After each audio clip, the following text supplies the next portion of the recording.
Assalamualaikum warahmatullahi wabarakatuh. Waalaikumsalam warahmatullahi wabarakatuh. Assalatu wassalamu alaika wa ala alika ya sayyidi ya Rasulullah. Assalamu alaika ya sayyidi ya ayyuhal. Assalamu alaika ya khalifatullah Imam Mahdi. Assalamu alaika ya Nabiullah Sayyidil Khidir alaihissalam. Assalamualaikum ya Barahmah. Bismillahirrahmanirrahim. Alhamdulillah di atana bil waqitiyati bi fadli rabbina. Walhamdulillahi sholatu wassalam alaika wal ali ya khairul ana. Rabbun karim ba'da dzulfulin azim. Fasfa'lana indal karim.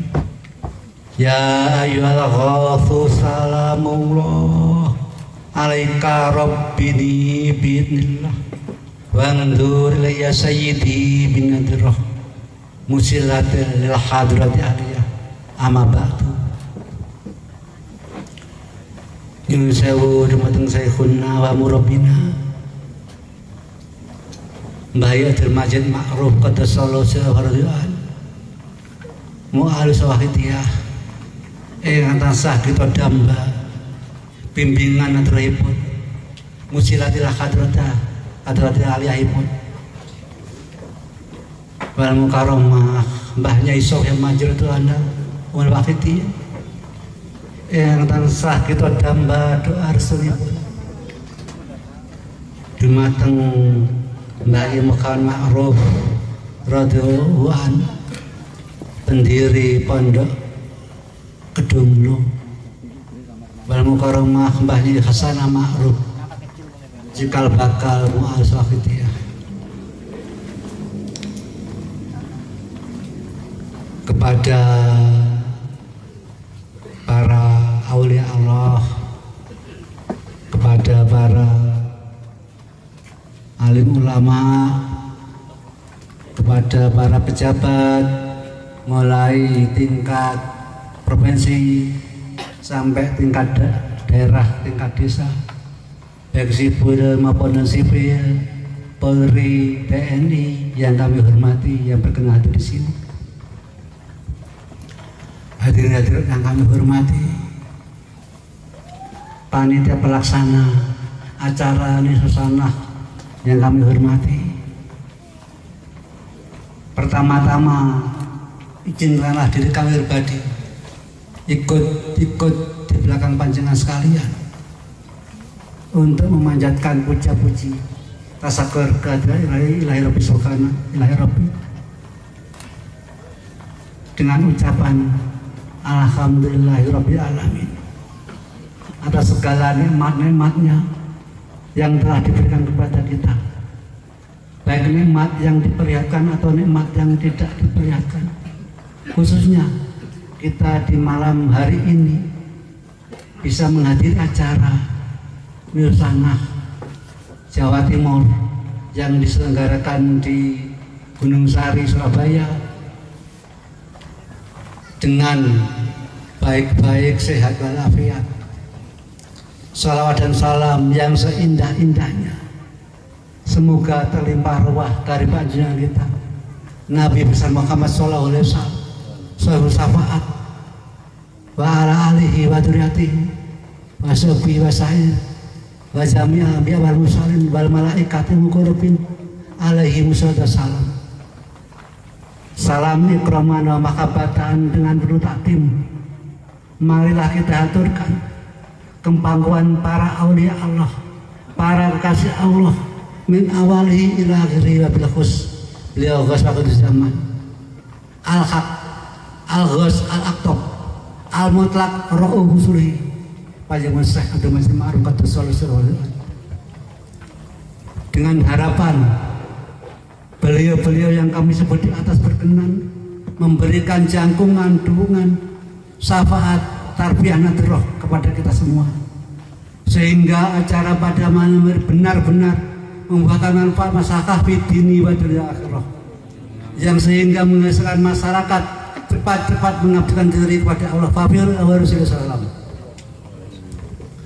Hadirin-hadirin yang kami hormati, mengenai soal-soal yang akan saya bawakan, yang akan saya sampaikan, lebih-lebih yang tidak berkenan, saya mohon maaf yang sebesar-besarnya, awal hingga akhir. Hadirin-hadirin yang kami hormati, di dalam perjalanan wakidah ini, orang yang paling istimewa dan Mbah Yai. Kenapa ke Mbah Yai? Kenapa ke Mbah Yai? Marilah kita lihat beliau itu siapa.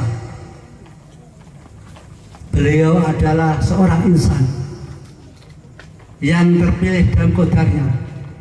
Ateges, di dalam kodar Allah Subhanahu wa Ta'ala, beliau adalah orang terpilih sebagai Ghaus Akhir Zaman, atau sebagai seorang yang dipilih sebagai ratunya wali di akhir zaman.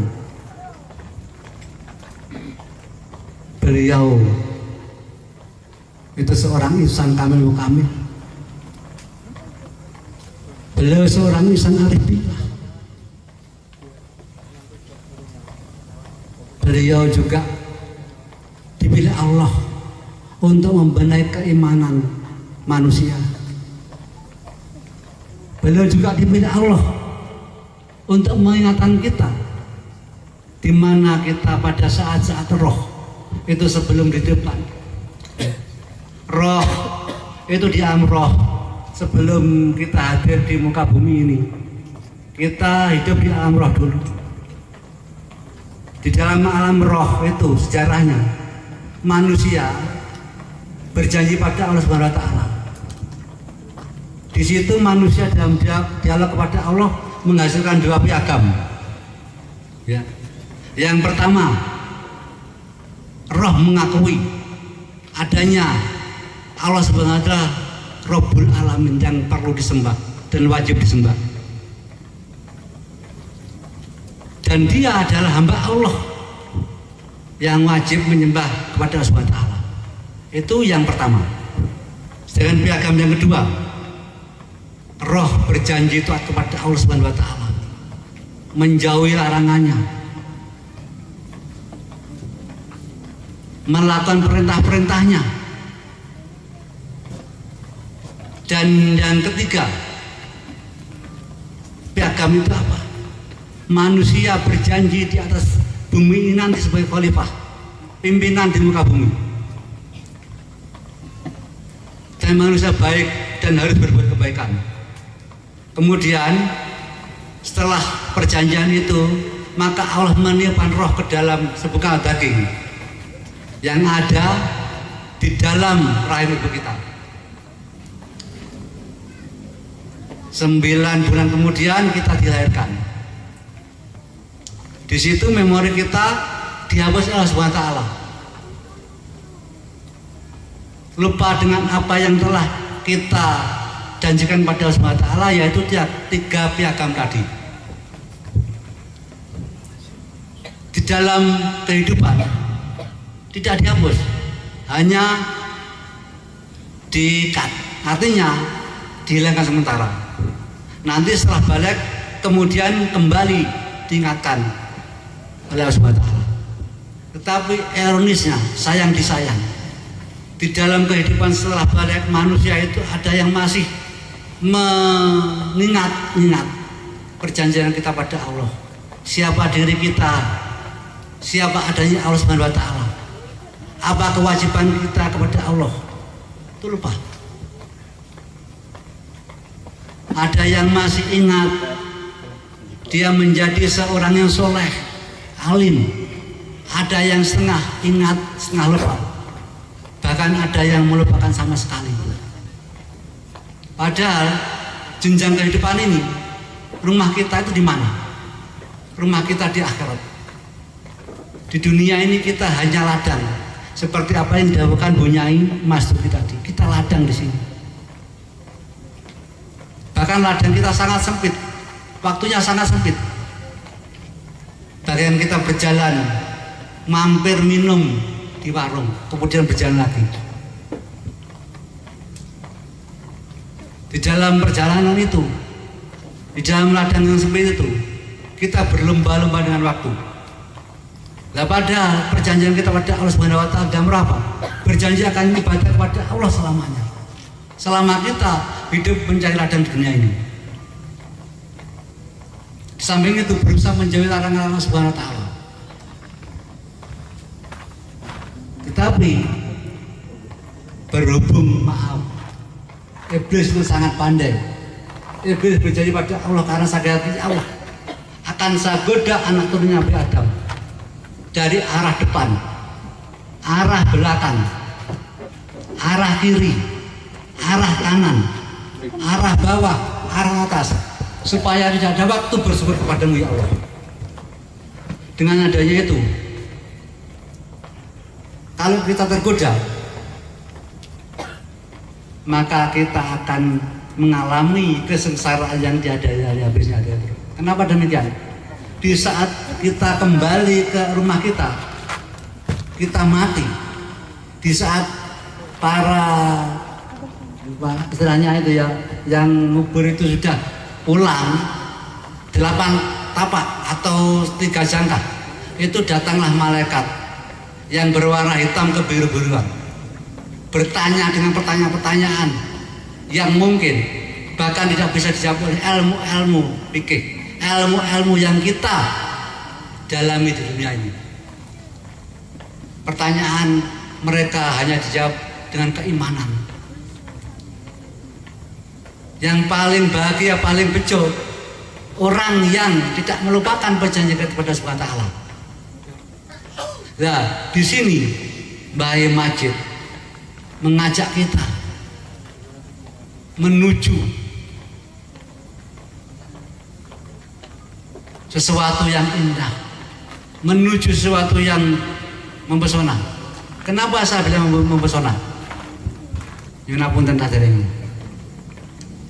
Malaikat nungkar nangkir itu, bila yang ditanya itu bisa menjawab, maka berubah indah terhadap dipandang mata, berubah mempesona. Tetapi sebaliknya, apabila malaikat nungkar nangkir itu kita tidak bisa menjawab, akan berubah menjadi bengis dan lebih kejam, mengerikan. Terus sekarang pertanyaannya, apa hubungannya dengan bahaya ini? Apa hubungannya dengan bahaya ini? Nah, bahaya itu orang terpilih dalam rangka membenahi keimanan kita. Orang dipilih SWT sebagai sahibun nadroh. Sekarang kita lihat bentar apa tidak?